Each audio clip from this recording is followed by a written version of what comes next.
Alright, so banana bread, we all know and love it, and you're here because you want to know how to make it. So today I'm going to teach you how to make the traditional banana bread that we all know and love, and then I'm going to teach you how to step it up a notch and do it Mason style. So without further ado, let's get into the kitchen and hop on this recipe. Alright, for our OG banana bread, we need to mash up 2.5 overripe bananas. You want to mash them until you get this consistency that you see here. Next, we need half a cup of white sugar, followed up by half a cup of light brown sugar. In goes 1 teaspoon of baking soda, followed up by a half teaspoon of salt. Now we're just going to give that a quick mix, and you want there to be some banana clumps left behind. Next, add in half a cup of unsalted butter that has been melted, followed up by 2 whole eggs plus 1 egg yolk. Now we're just adding in 4 teaspoons of vanilla extract. Now be sure to break up those egg yolks, and then we're going to give this a quick stir before we add in our flour. So after you've stirred this around, we're going to be adding in 1 whole cup of all-purpose flour. And then realize that you should have used a way bigger bowl, and if this happens, just switch to a fork. It's easier to stir around. At least that's what I found. Now take a standard size loaf pan and be sure to grease it up with some nonstick spray or butter, and then we're going to pour our batter in so it can then make its way to the oven. Cook on 350 degrees Fahrenheit for an hour. Now we can make our fancy version.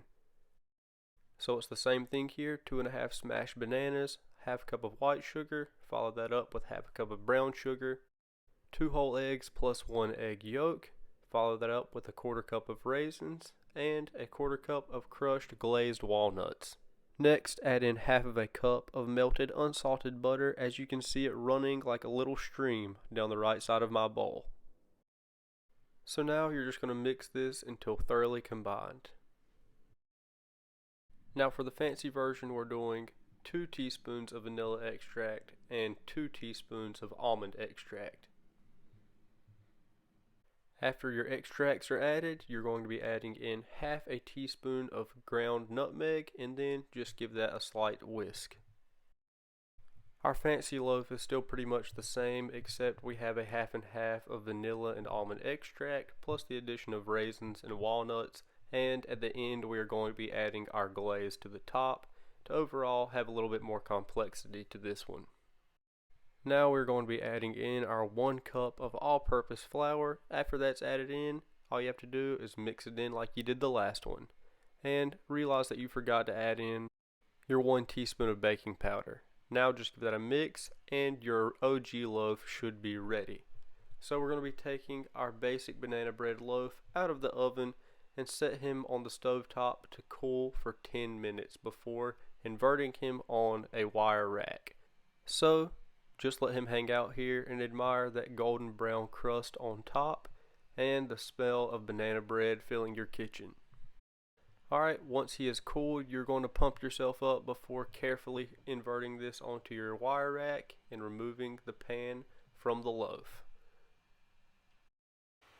After cleaning your pan and greasing it, you can add in your second batch of bread mixture, and we can put this in the oven on 350 degrees Fahrenheit for 1 hour. Be sure to let your oven get back up to the 350 degrees before placing it in. In the last 15 minutes of the cook time, you can make your glaze by using a 1/4 cup of milk with 1 cup of powdered sugar and 1 tablespoon of banana extract. Then, once your loaf has been taken out of the oven and cooled for 10 minutes, you can put a light coat of this glaze. This is going to allow the rest of your glaze to adhere to the top after this sets for a second. I would say that I used half of my mixture for my original thin layer. So as you can see, this is pretty thin here, but I'm going to add half of my mixture, and then I added a little bit more powdered sugar to this in order to thicken it up, as you can see here. And then I'm just going to be adding in the rest of my mixture to the top of this.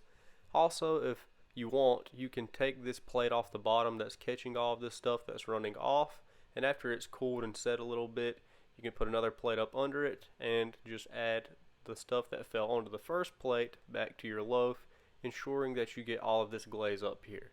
And as you can see, this looks extremely tasty. All jokes aside, look at how good this thing looks. As you can see, it's got a nice crust on it, followed up by that nice sticky glaze. This is the perfect glaze for a banana bread. You don't want it to end up like pound cake with a thicker glaze. But as you can see here, we have both of our banana breads side by side with the traditional one on the left and my fancy version on the right. And if we cut into these and get a cross section of it, you can see that the left one is lighter, but the fancy one is darker and a little more moist. Apologies for my microphone in the next clip. Alright guys, let's taste test these. So first I'm going to try the basic, easy to make banana bread recipe. So as you can see, there's a lot less going on here, but let's see if it still holds up in texture and flavor.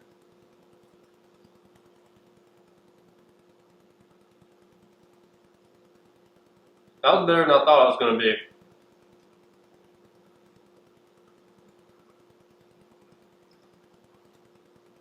It's still super moist, that nice chewy crust on the outside that you always know and love in banana bread. But let's see if the stepped up version does better. Now, just by holding this in my hand, I can go ahead and tell you that this is way more moist than the first one. Now, the first one is extremely moist, but I mean, you can see that on this one. Plus, I also think that the added flavors from the walnuts and the raisins are going to really help bring this banana bread to the next level.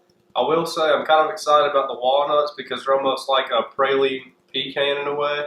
You know, that nice sugary outside to them. So let's taste this.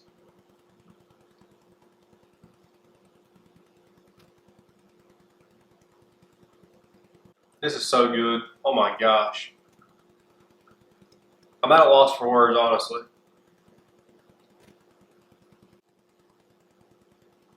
I think another thing that really makes this one stand out to me more is that banana glaze. It's so thin, but you still get the hint of, it's not really like a, I don't know, it's more of like a artificial candy banana flavor right on the top, but it's not like too overpowering. Like, if you don't like artificial banana flavor, I'd recommend, you know, maybe stick to just like vanilla extract for this, but I personally love that.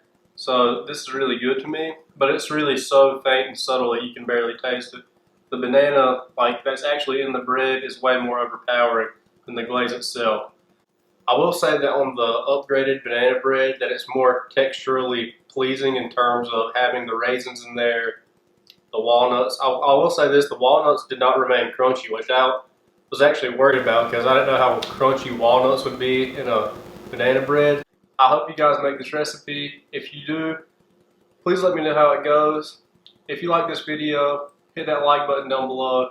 Comment something that you want me to cook, and I'll see you guys on the next one.